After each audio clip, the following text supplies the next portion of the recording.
In Search of Me Now podcast. I'm your host, Lynette M. Bradshaw, so let's get going.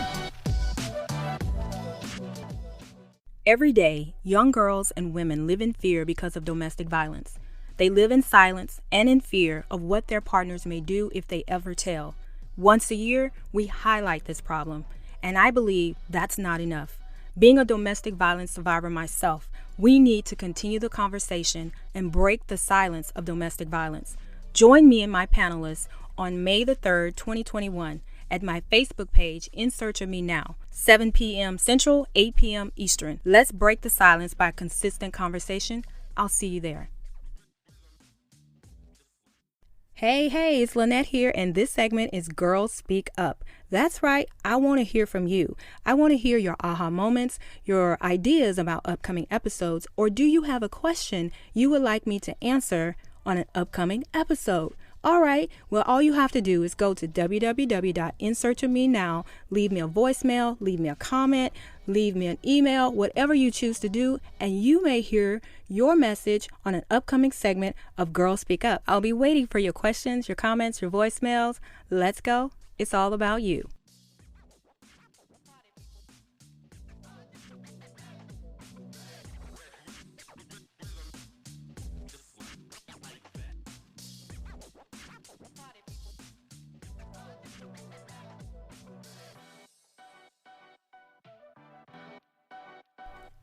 Hey guys, it's Lynette, your host here at In Search of Me Now podcast. Thanks so much for tuning in today for a new episode. Today we are talking about the word forgiveness. I'm sharing 3 steps from my best-selling book, In Search of Me, A Journey to Self-Love, Self-Worth, and Purpose, the workbook. Altogether, there are 12 steps, but today I'm going to share 3 with you. Now, when you hear forgiveness, what is the first thing that you feel? What is the first thing that you think? Now, who hasn't been told you need to forgive someone for what they did? But did they tell you how? Did they tell you that it was a process? Did they make it seem like it was just so easy? That's because in the Bible, we're told to forgive. But we also know that it's a process. You can't just say, I forgive someone, when your heart is still holding on to the anger because of what has happened. But what if I turned it around on you and said, would you be able to forgive yourself for what you've done? Would you want someone to forgive you for what you said? Now, when you turn the mirror around on yourself, it becomes real, right? It's not always easy to forgive, and especially forgive ourselves. Now, I want you to know what I think about forgiveness, so I'm going to give you a quick little definition. Forgiveness is letting go of the need for revenge and releasing negative thoughts of bitterness and resentment. Now, we know that bitterness doesn't feel good on the inside, but the way that it shows up in our lives is that we can sound angry, we can sound like we're enraged, we can not be easy to get along with. But how many times does someone ask you, why are you bitter? Why are you angry? Why are you sad? And would you tell them it's because you've been hurt? It's because you've been abused, abandoned, rejected? You've gone through a divorce, you've dealt with adultery. Would you even tell them why you feel the way you feel? Even hearing the definition of forgiveness, it stirs up something in the spirit. It stirs up something in the heart. And that's what I want you to know. That's why it's so valuable for you to forgive. Holding on to unforgiveness is not a payback for the person that has hurt you. For me, I carried unforgiveness in my heart for many years against my parents, against past boyfriends, against my ex-husband, even against my kids when they disappointed me or hurt me in my heart. Now, you may say, how could you be a mom and not forgive your kids? Well, let's get to the real world, okay? Our children, just like anyone else, can hurt us. Our parents can hurt us.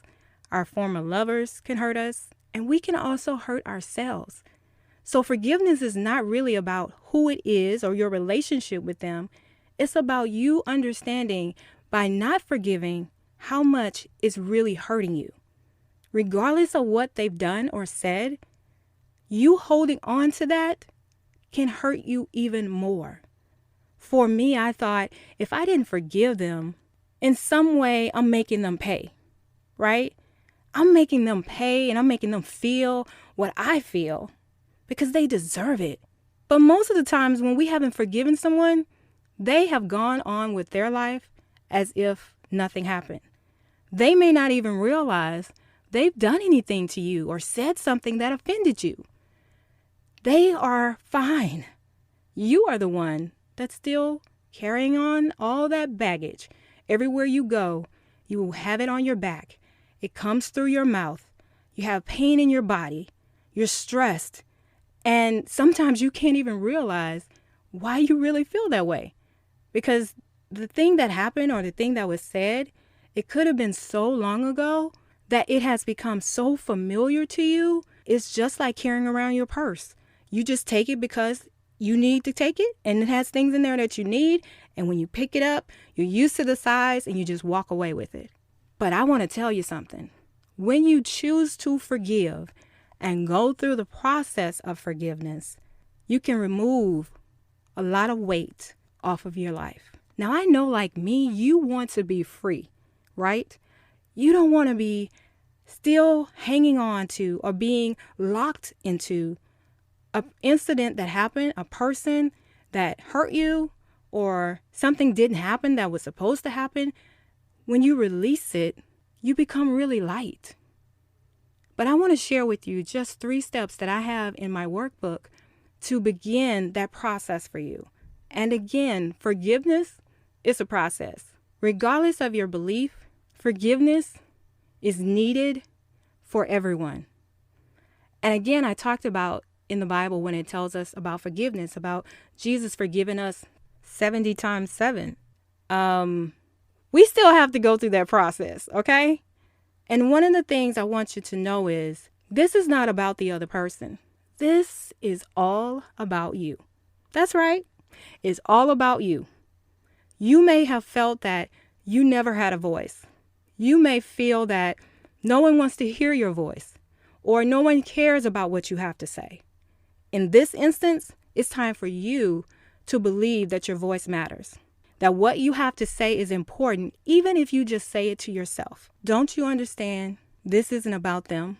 This is about the weight that you carry. Whatever size you are, just imagine carrying something that feels like a ton on your back. Wouldn't you be willing to let that go if you knew how?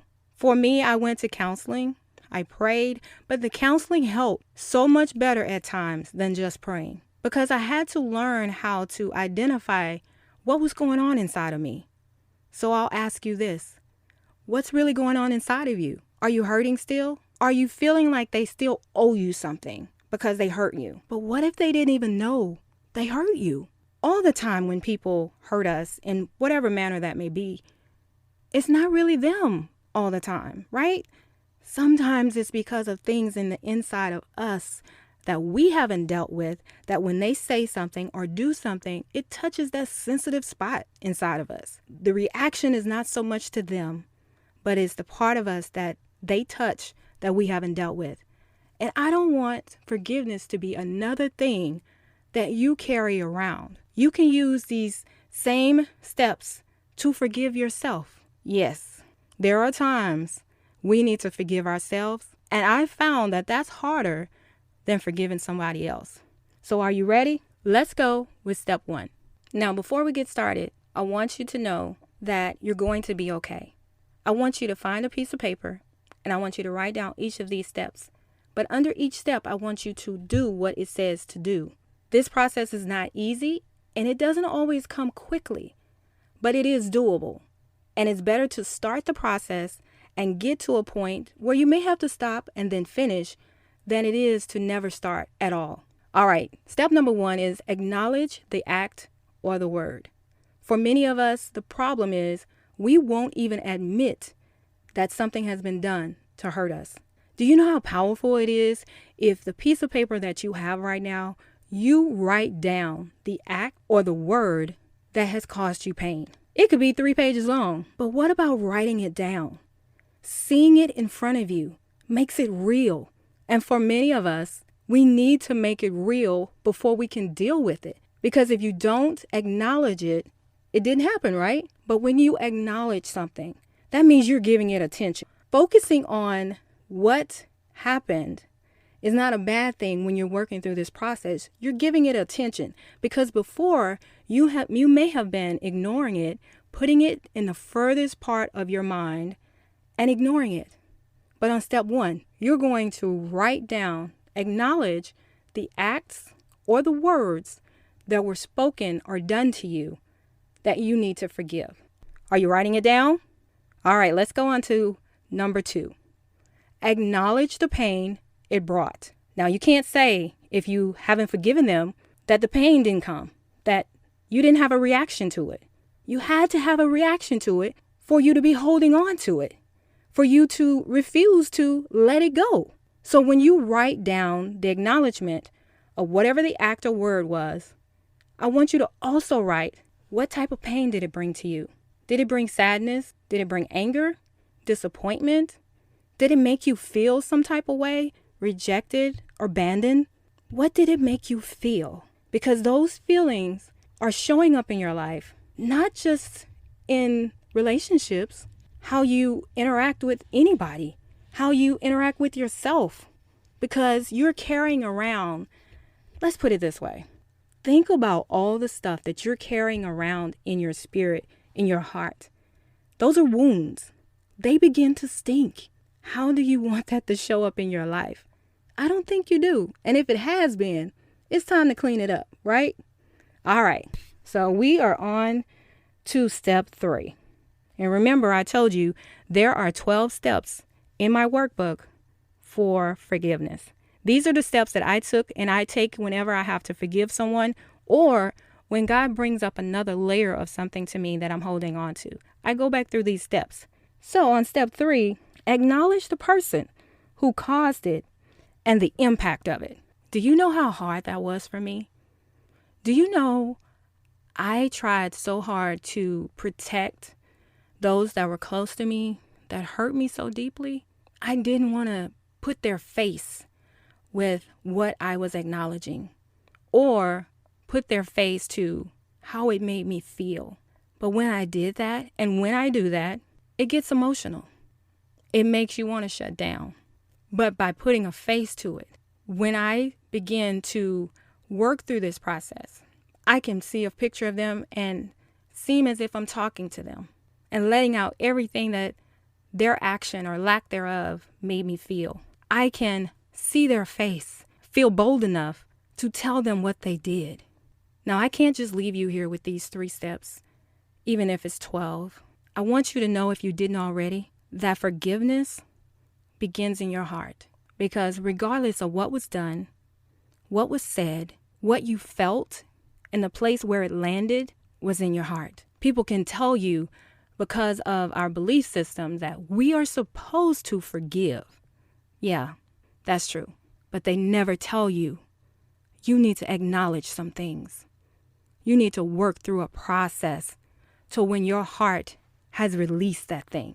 When your heart no longer feels a twinge when someone says that person's name, or when someone acts some way that's similar to what they've done. It's a process. It's a hard process, but a necessary one, and you can do it. Sometimes you can only do these 3 steps. Sometimes you can only do 1, but your heart deserves for you to begin. Your heart deserves to know you're worth it. And you don't want to hold on to baggage or wounds that are stinking. It stinks because of your attitude. You know, when someone says something real quick, you are quick to go off.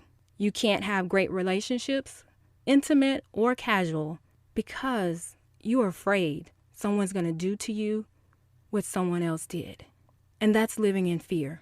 So now is your turn. Did you begin the process? Are you willing to give yourself permission to do the process? You no longer have to hold on to anything that doesn't make you feel good. You've held on to those things for far too long. For me, I needed God, I needed a counselor, and a good journal. What's your process? What are you going to do? Remember, this is not about them. It's about you. You will know when you have forgiven the act or the person, because you can hear their name and you don't feel anything In fact, I remember the time when a smile came across my face. I remember the time that I didn't have to show them how angry I was, hoping that they would say they were sorry. It's a good feeling. So wherever you are listening to this message, I want you to know it's time.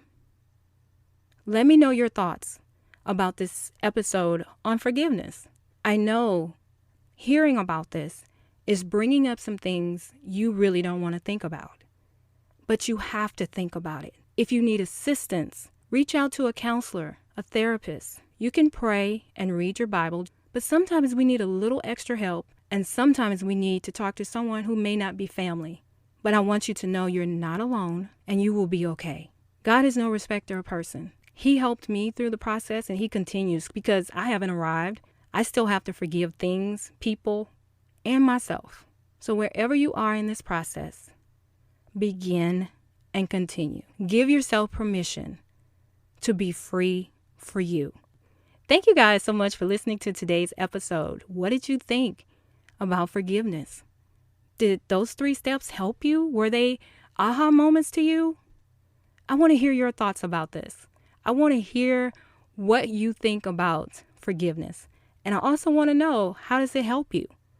So you can go to my show notes page at insearchofmenow.com, leave a voicemail, leave an email, or just leave a post under this episode. And until next time, give yourself permission to do whatever is best for you to set you free and to heal your heart. Join me next Thursday for a new episode.